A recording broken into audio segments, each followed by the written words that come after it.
Hey, what's going on, everybody? It's Jason Frausto for TennisUnleashed.net, and welcome to part 2 of our match analysis between Novak Djokovic and Rafael Nadal from the 2020 French Open final. If you want to find out how this match was won, stay tuned because it's coming up next.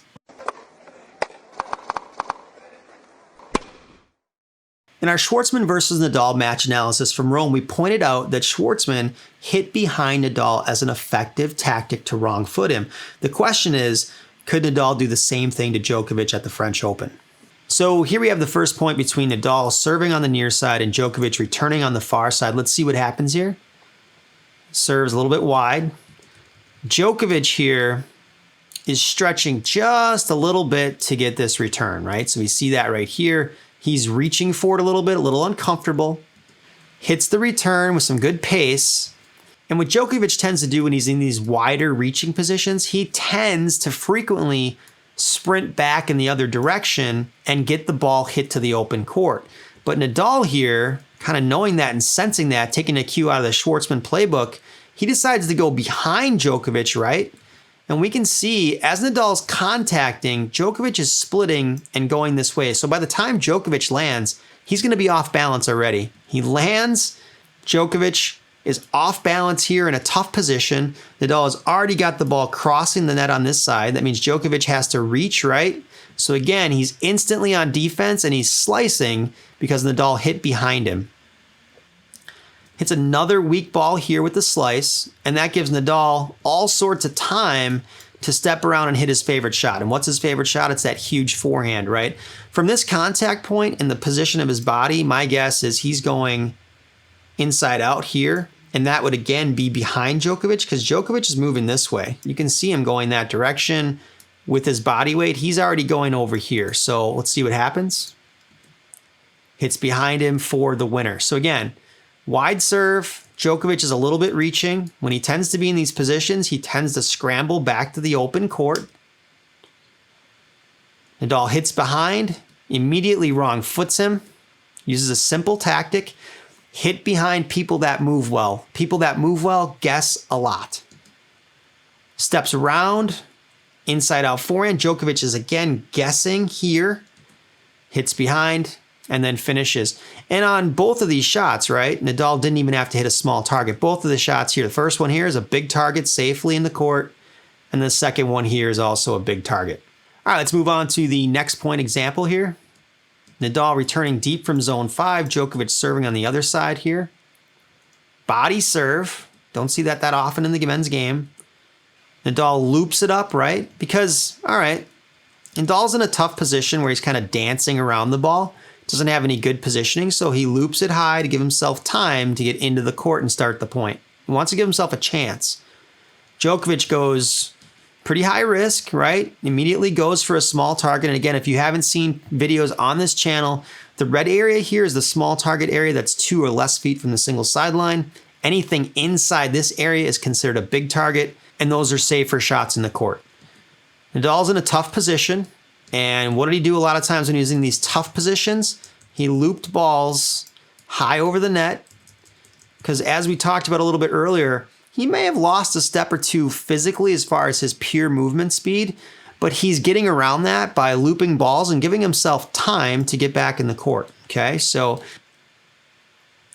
Djokovic doesn't want to let him have that time, so what does Djokovic do? Djokovic steps up into the court, and he wants, big pressure. He wants to hit this ball aggressive.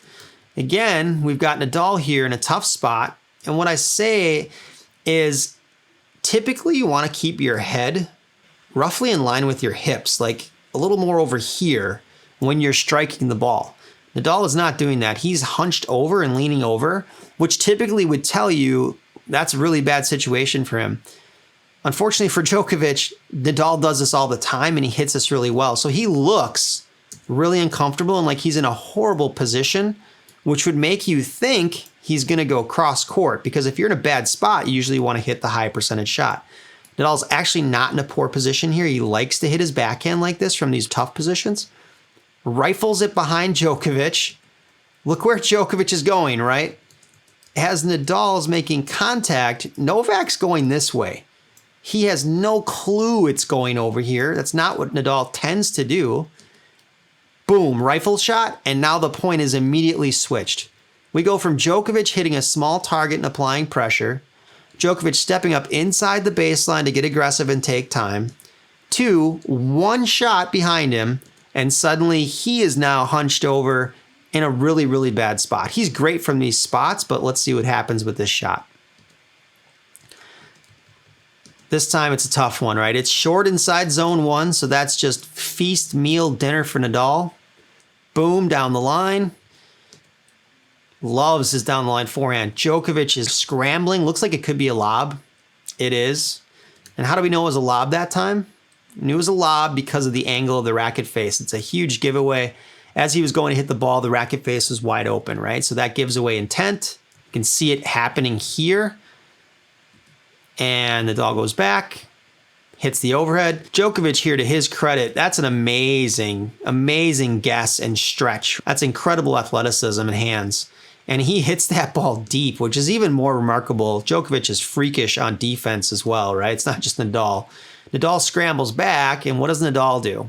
Again, I'm in big trouble. Let's hook this up to give ourselves time because Djokovic has hit this crazy shot, and now I need time to get ready for the next one and play some defense. Djokovic wants to get aggressive.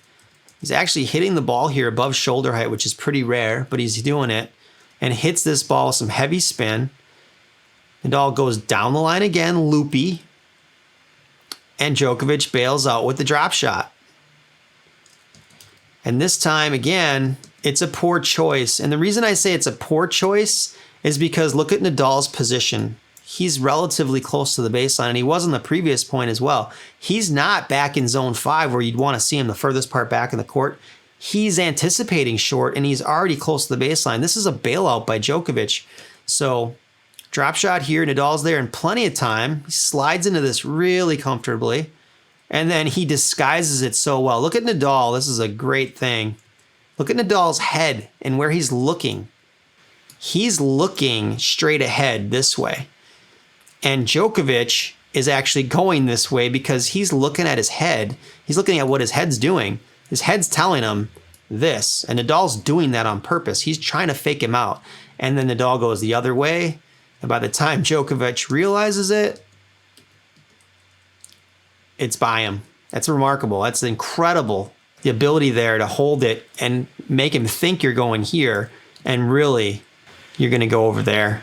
All right, so the next thing that we want to look at is we want to look at what I like to call counters. A counter is a situation where you hurt or damage your opponent, and then they're able to turn that back around on you and either neutralize the situation, do damage back to you off your own aggressive shot, or they're able to hit a winner. Nadal had a total of 42 counters in this match. Djokovic had 27. Now, Nadal did have more opportunities to counter, but still, somebody counters you 42 times in a 3-set match, it's going to frustrate you. You're going to press. You're going to go for more than you should because of the pressure that's building in your head mentally about what this guy is doing against your aggressive shots. All right, so let's look at the first point here. We've got Djokovic serving on the near side, Nadal returning on the far side. Nice serve down the tee. Notice Nadal with this really deep zone 5 position to return serve. What does that give him time to do? It simply gives him time to get the return back in and not get aced a lot in the match, right? Especially on this surface. So he's stretched. He's in a tough spot, but he does good with these balls. This particular one, he hits a really short ball, and this should absolutely be lights out for Djokovic with this particular ball. He should finish on this for sure. He's got a really short ball in zone 1. See what happens? Djokovic does what Schwartzman did to Nadal. And what I say about that is go back and watch our Schwartzman versus Nadal videos. Schwartzman was getting Nadal outside the alley, forcing Nadal to hit kind of a neutral or weak ball, and then Schwartzman would go to the open court or go behind him. A lot of times it was just the open court. He'd hit a winner. So Djokovic tries to angle Nadal off, but Nadal knowing, hey, Schwartzman just did this to me a couple weeks ago. I'm not letting you get away with this too. What does he do? He cranks it. Which I'm laughing, but it's because he's finding a solution to the problem and he's changing his strategy, okay? So Djokovic is trying to angle him off the court, and he does. And Nadal knows what's probably going to happen if he angles him off the court, right? It's probably lights out for Nadal. So instead, he cranks the backhand and hits a winner. And it's not even risky in the sense that he cranks that winner, but he hits it. We'll just take a look again. He hits it as a big target. It's well inside, and Djokovic has no chance. It's absolutely incredible. So let's move on to the next point. Okay, so let's look at the second point now. Nadal receiving on the near side, zone 5, deep position. Djokovic serving on the far side. Nadal consistently returned from the back of the court here to give himself time. He loops this backhand up, gives himself some really nice height, and he's trying to do damage with his height because he wants to get the ball deep as well, okay? So he tries to get that ball deep, gets Djokovic on his back foot. Djokovic goes big angle there and gets Nadal into the alley, which is usually a good sign against Nadal, right? Schwartzman used this tactic really well against him in Rome. Nadal creates an angle here back for Djokovic. And now if I'm Djokovic, I'm probably taking this down the line somewhere here, even though that's to Nadal's forehand, because Nadal's having to come pretty far from over here to get that ball, all right? But let's see what he does. Djokovic decides to play a little bit of chess. He hits a huge angle into the small target. So we know that, he's got Nadal in a tough position here. And he's got Nadal in a slightly damaged position. But the problem for Djokovic here is all the possibilities for Nadal here. And now he's opened up this giant angle. He could even go here potentially, because of where he is. So let's see what happens. He's got Nadal in a tough spot. Can Nadal counter? He does big time. Not only does Nadal counter here, okay, from a really tough position, way outside the alley, but he counters and does damage, and that's huge. Now he's got Djokovic getting ready to cough up a short ball here. Slice, there it is. Nadal is charging up, realizing he did damage, hooks that forehand straight down the line. Djokovic goes to the bailout lob, and Nadal finishes with an over. Let's go back for a second, though. Tough to play cat and mouse with Rafa, for sure. His backhand's improved a lot over the last few years.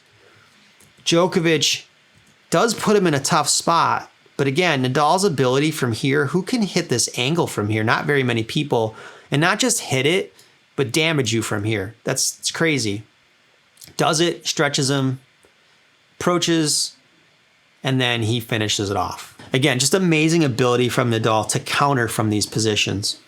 Okay, so now we're on the final counterpoint here. So we got Nadal again returning from zone 5. That's where he was most of the time. Djokovic on the baseline serving. Big T serve there. Really nice serve. Nadal receiving it from here to give himself time. Tries to hook it, and give it that height here on the return, but hits it short. Djokovic comes up, pounds a backhand. Huge backhand. Takes Nadal off the court again. He's got Nadal damaged from this position, right? It's a tough spot to be in. And Nadal hooks it down the line, and immediately, right, here's a counter. Boom, counter. You're going to hurt me and damage me with your backhand. I'm going to hook this down the line and counter damage you right away, and I'm going to get you running. So you got Djokovic over here stretched, reaching for this ball. Djokovic has amazing counter skills, so what does he do? He counters his counter. He's like the only two guys on the tour, maybe besides Federer, that can counter a counter easily. That's incredible as well. Look at Djokovic flick this. And now he's got Nadal going from this end of the court all the way to this end of the court. We talked about how Nadal has probably lost a step the last year or so, footwork-wise. A little bit of speed, right, at 34. But what does he do? He slices this to give himself time to recover and try to force Djokovic to hit up. Djokovic does that, and Djokovic hits a small target winner, which is incredible that he could hit that literally outside of the line to hit a winner against Nadal. That's the amount of pressure that Nadal put on Djokovic. And how did he do that? Well, through all of his tactics, but one of the biggest ones was his ability, right, to come from a defensive position here, crank a ball down the line, and counter Djokovic's offense. And then Djokovic felt more pressure to do things with the ball that he wouldn't have to do against somebody else. So Djokovic counters here, and then Nadal plays a little defense. And literally the only way Djokovic ended the point was to hit a winner on the outside of the line. So credit to Nadal here for that French Open win. All right, that wraps it up for our match analysis on how Nadal beat Djokovic in straight sets. in the Roland Garros final and won his 13th French Open. If you're interested in more content like this and improving your singles game, visit us at tennisunleashed.net, where we give away the secret tactics of the pros and go even more in depth on how you can apply those things to your singles game. I'm Jason Frausto for tennisunleashed.net. We'll see you next time.